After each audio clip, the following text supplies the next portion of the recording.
Hello everyone, I am Mirza Hafizur Alam, Faculty of Physics, Ajmal College of Arts and Science, Kolkata. So, today I will discuss Unit 4 of Higher Secondary Science, that is electromagnetic induction and alternating current. বিদ্যুৎ চুম্বকীয় আবেশ আৰু পৰিৱৰ্তী প্ৰবাহ। তো আমি প্ৰথমতে discuss কৰিম alternating current কি, পরিবর্তী প্রবাহ কি। তো alternating current, an alternating current is that current whose magnitude changes continuously with time and direction reverses periodically. Okay, তো পরিবর্তী বিদ্যুৎ প্রবাহ বা অল্টারনেটিং কারেন্ট কি। তো অল্টারনেটিং কারেন্ট হল এনেকুৱা এটা কাৰেন্ট যাৰ মান সময়ৰ লগে লগে পৰিৱৰ্তন হয় আৰু তাৰ দিশটো কি হয়, সময়ৰ লগে লগে ৰিভাৰ্স হয়। এতিয়া এইটো ঠাইত কাৰেণ্টৰ মান মিনিমাম হয় আৰু ইয়াতে আহি হ'ব কাৰেণ্টৰ মান ম্যাক্সিমাম। আৰু এইটো যেটো ওয়েভ সাইকেল, এইটো কোৱা হয় তোমাৰ পজিটিভ হাফ সাইকেল আৰু তলৰখিনি হ'ব নেগেটিভ হাফ সাইকেল। গতিকে এটা সাৰ্টেন টাইমৰ পিছে পিছে এই সাইকেলটো ৰিপিট হ'ব, আকৌ এনেকুৱা পজিটিভ হাফ সাইকেল আহিব, নেগেটিভ হাফ সাইকেল আহিব। গতিকে আমি কি দেখা পাই আছোঁ যে এটা নিৰ্দিষ্ট সময়ৰ মূৰে মূৰে অল্টাৰনেটিং কাৰেণ্টৰ মান পৰিৱৰ্তন হৈ আছে আৰু তাৰ দিশটো কি হৈ আছে, ৰিভাৰ্স হৈ আছে। এইটো যদি তোমাৰ পজিটিভ হয়, এইটো হ'ব তোমাৰ negative half cycle, positive negative. গতিকে ইয়াৰ যেটো ডাইৰেকশ্যনটো কি হৈ আছে, পেৰিয়ডিকেলি ৰিভাৰ্স। আৰু ইয়াৰ যেটো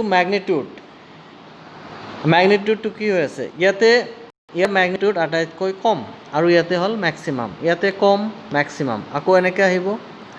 গতিকে এইফালে টাইম যিমান বাঢ়ি গৈছে, টাইম বাঢ়ি যোৱাৰ লগে লগে কি হৈছে, অল্টাৰনেটিং কাৰেণ্টৰ ম্যাগনিটিউড আৰু ডাইৰেকশ্যন দুটাই চেঞ্জ হৈছে। গতিকে আমি ক'ব পাৰি যে যেটো কাৰেণ্টৰ মান সময়ৰ লগে লগে তাৰ মান আৰু দিশ দুয়োটাই পৰিৱৰ্তন হয়, তাক কি বুলি কোৱা হ'ব, অল্টাৰনেটিং কাৰেণ্ট। তাৰপিছত আহিম আমি ডাইৰেক্ট কাৰেণ্ট। তো ডাইৰেক্ট কাৰেণ্ট কি? Direct current is that current which flows with a constant magnitude in the same direction. Direct কাৰেণ্টত কি হয় যে ডাইৰেক্ট কাৰেণ্টৰ মান সদায় সমানেই থাকে। আমি যদি 5 এম্পিয়াৰ কাৰেণ্ট দিওঁ, গতিকে সকলো সময়তে কাৰেণ্ট কিমান থাকিব, 5 এম্পিয়াৰ, আৰু তাৰ ডাইৰেকশ্যনটো কিন্তু চেঞ্জ নহয়। এইটো ডাইৰেকশ্যনত যদি কাৰেণ্ট গৈ আছে, গতিকে এটা ডাইৰেকশ্যনতে গৈ থাকিব। যেনেকুৱা অল্টাৰনেটিং কাৰেণ্টত কি হৈছিলে যে সময়ৰ লগে লগে কি হৈছিলে, তোমাৰ কাৰেণ্টটো কি হৈছে, ডাইৰেকশ্যনটো চেঞ্জ হৈছে। কিন্তু ডাইৰেক্ট কাৰেণ্টত কি হ'ব যে তাৰ ম্যাগনিটিউড সেম থাকিব আৰু ডাইৰেকশ্যনটো সেম থাকিব। ওকে, ইয়াৰ কোনো পৰিৱৰ্তন নহয়। এতিয়া অল্টাৰনেটিং কাৰেণ্ট আমি কেনেকৈ এক্সপ্ৰেছ কৰিম। Alternating current can be expressed as I is equal to I naught sin omega t. Alternating current can be expressed as I is equal to I naught sin omega t. Now what is I naught? I naught of কি বুলি কোৱা হয়, peak value of alternating current, peak value of alternating current. আৰু ওমেগাটো হ'ল তোমাৰ অ্যাঙ্গুলাৰ frequency and t is the time. Now what is peak value of alternating current, এটা আমি discuss কৰিম। So let us draw a diagram.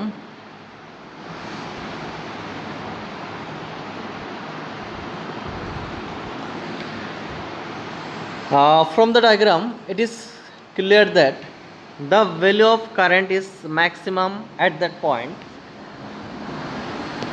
So this point is I naught, that is peak value of maximum current, or this is called amplitude of alternating current. So peak value কোনটো, যিটো পইণ্টত কাৰেণ্টৰ মান maximum হয় সেইটো পইণ্টক কি বুলি কোৱা হয় peak value of alternating current আৰু alternating current can be expressed as I is equal to I naught sin omega t where I naught is the peak value মানে maximum value okay তো next আমি discuss কৰিম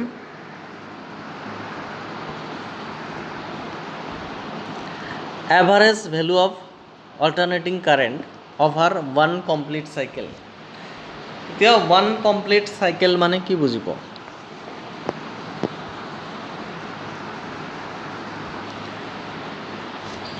তো এইটো এটা হল complete cycle বা complete wave এটো আৰু এটো কমপ্লিট সাইকেল বুলি কোৱা হয় তো এই কমপ্লিট সাইকেলত আমি average value of alternating current William average value of alternating current in a complete cycle okay এতিয়া তাৰ আগতে আমি জানিব লাগিব what is time period hall alternating কাৰেন্টে এটা complete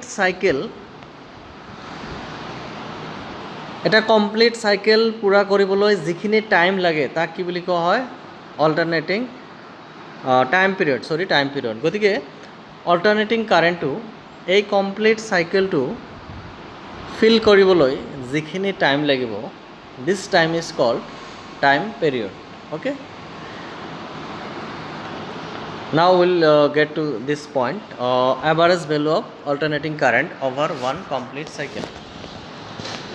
The average value of alternating current at any instant t is given by আমি জানো I is equal to I naught sin omega t.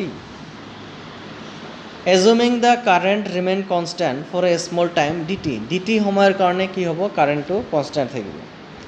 Then the amount of charge that flows through the circuit in a small time dt will be okay এতিয়া dq is equal to I dt এটো আমি কেনেকৈ পালো এটো চাই লও আমি তো আমি জানো ইনস্ট্যান্টেনিয়াস কারেন্ট পরিবর্তী প্রবাহ I is equal to কিমান I is equal to dq by dt এটো কোৱা হয় ইনস্ট্যান্টেনিয়াস কাৰেন্ট তাৎক্ষণিক প্ৰবাহ ইয়াৰ পৰা dq is equal to কিমান হ'ব dq is equal to হ'ব I dt হ'ব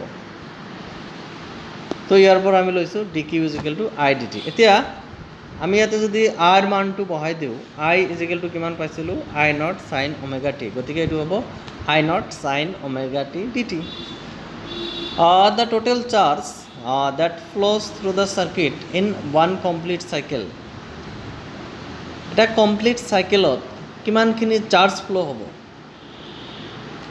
তো ইন্টিগ্রেশন dq কৰিলে আমি কিমান পাম q আৰু ৰাইট হ্যান্ড সাইডৰ ইন্টিগ্ৰেশন কৰা হৈছে dq রাইট হ্যান্ড সাইডটো কিমান আছিল I naught sin omega t dt গতিকে এইটো ইন্টিগ্রেশন কৰিলে পাম আমি I naught sin omega t dt এতিয়া যেহেতু কমপ্লিট সাইকেল আছে কমপ্লিট সাইকেলৰ কাৰণে ইন্টিগ্ৰেশনৰ লিমিটটো হ'ব 0 ৰ পৰা t লৈকে কমপ্লিট সাইকেল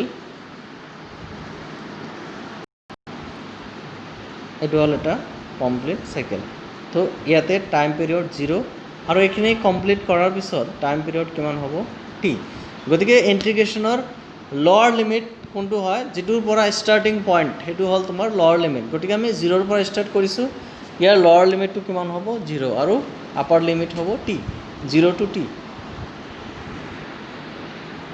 তো আমি কিমান পালো integration 0 to t I naught sin omega t dt এতিয়া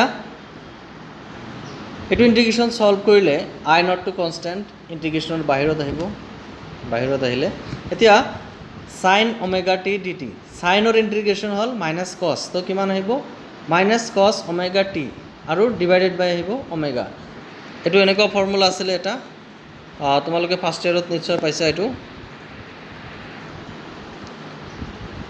integration cos nx dx is equal to how much cos nx dx থাকিলে হ'ব তোমাৰ sin nx divided by n similarly sin nx dx থাকিলে হ'ব মাইনাছৰ কছ nx by n, okay, sin nx cos nx dx is equal to sin nx divided by n, এইটো হ'ব। তো সেইটো ফৰ্মুলা মতে আমি ইয়াতে কিমান পালোঁ, মাইনাছৰ কছ ওমেগা টি ডিভাইডেড বাই ওমেগা, আপাৰ লিমিট কিমান টি, লোৱাৰ লিমিট 0। এতিয়া আই নটটো ঠিকে থাকিল। এতিয়া এইটো ওমেগা যদি আমি আই নটৰ তলত ডিভাইড কৰি দিওঁ এইটো, এতিয়া ওমেগা মানে আমি কিমান জানো, ওমেগা হ'ল এংগুলাৰ ফ্ৰিকুৱেঞ্চি। ওমেগাৰ ফৰ্মুলাটো আছিল omega is equal to how much, omega is equal to twice pi f, relation between angular frequency and frequency, twice pi f. এতিয়া টুৱাইচ পাই ঠিকে থাকিল, আমি জানো F is equal two 1/t, তো এইটো হ'ব টুৱাইচ পাই বাই টি। তো omega angular frequency is equal to twice pi by T, এইটো ভেলু ইয়াতে বহাই দিয়া হৈছে, omega is equal to twice pi by T. আৰু ইয়াতে থাকিল কছ ওমেগা টি, কছ ওমেগাৰ ঠাইত আহিব twice pi by T into T. নাও আমি এতিয়া লিমিটবিলাক বহাই দিম, মাইনাছ আই নট এইটো টিৰ ওপৰত গুচি গৈছে, ডিভাইড বাই টুৱাইচ পাই, কছ ঠিকে থাকিল, কছ টুৱাইচ পাই, আপাৰ লিমিট কিমান বহিব, স্মল টিৰ ঠাইত আহিব কেপিটেল টি, এই টি কেঞ্চেল আউট হৈ টুৱাইচ পাই থাকিব ইয়াতে যদি টিৰ ঠাইত টি বহাই দিয়া হয়, এইটো টি কেঞ্চেল হ'ব, টুৱাইচ পাই থাকিব, কছ টুৱাইচ পাই, মাইনাছ লোৱাৰ লিমিট হাউ মাছ, লোৱাৰ লিমিট 0, তো লোৱাৰ লিমিট 0 হৈ যাব। এইটো কেলকুলেশ্যন কৰিলে আমি কিমান পাম, কছ টুৱাইচ পাইৰ ভেলু হ'ল 1 আৰু কছ 0 হ'ল 1, গতিকে 1 - 1 0, আৰু 0ৰ লগত মাল্টিপ্লাই কৰিলে এই গোটেইখিনি টাৰ্ম কি হৈ যাব, 0। দাস আমি ক'ব পাৰোঁ the average value of A C over 1 complete cycle is 0, গতিকে আই এভাৰেজ ইজ ইকুৱেল টু 0 হ'ব। এটা কমপ্লিট চাইকেলৰ অল্টাৰনেটিং কাৰেণ্টৰ এভাৰেজ ভেলু হ'ব 0। চ' থেংক ইউ।